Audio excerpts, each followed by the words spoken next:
Lady Janice, esteemed members of the Compton family, trustees of the Sir John Compton Memorial Foundation, Prime Minister Philip J. Pierre, honored guests, the head table, distinguished ladies and gentlemen. It is truly an honor to join you this evening to celebrate the centenary of the birth of Sir John George Melville Compton, the father of our nation's independence, a statesman whose vision, discipline, and sense of destiny have indelibly shaped the St. Lucia that we know today. And permit me to frame these remarks with an unexpected, deliberately provocative, but revealing lens, a quotation from Karl Marx. Men make their own history, but they do not make it as they please. They do not make it under self-selected circumstances, but under circumstances existing already, given and transmitted from the past. Marx was not writing about Sir John, but in many ways he could have been. Sir John Compton made his own history, not under circumstances of his choosing, but within the inherited constraints of colonial subjugation, economic dependency, and social stratification. What made him exceptional was his refusal to allow those circumstances to define the boundaries of his imagination. He belonged to that generation of brilliant young West Indians, sons of small villages, nurtured in modest homes, but steeped in moral seriousness, who won scholarships to study at the heart of the British Empire. The system's intent was clear: to fashion colonial gentlemen, Afro-Saxons as some historians have called them, capable of administering the colonies but never transforming them. Sir John could easily have returned to that comfort, but he chose instead to confront the raw inequities he saw in the countryside, the collapse of the plantation system, the hunger and hopelessness of rural communities left behind by empire. That encounter between his education and his environment ignited a conviction that St. Lucians must be the authors of their own destiny. I am sure we all have seen the video interview given by Sir John to Jacinta Anus Lee, in which he describes his sense of anguish, his anger over the grinding boot of colonialism, and the yearning to be deciders of one's own destiny and the owners of our corner of God's earth. In fact, in that interview, he actually broke down when he described seeing a group of villagers in Centenary walking with a cardboard box in which the body of a child who had died of bilharzia was being taken to the graveside.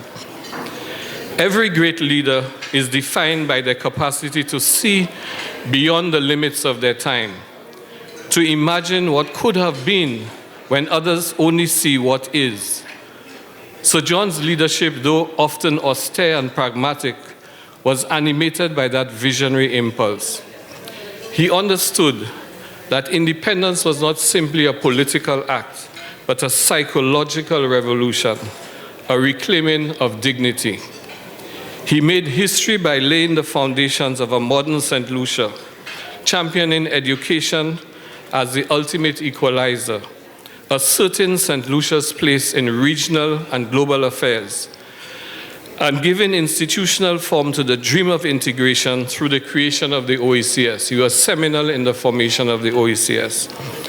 His famous declaration that he was, and I quote, "more interested in tomorrow's children than in today's vote," end of quote, remains one of the most profound articulations of statesmanship in our region.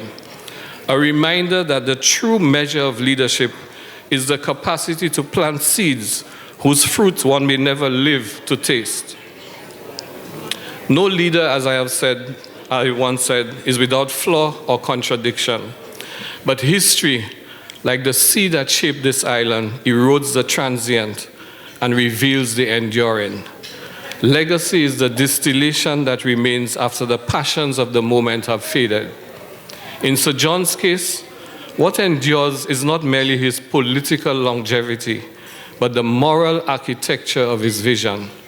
Service before self, discipline before desire, and nation before party.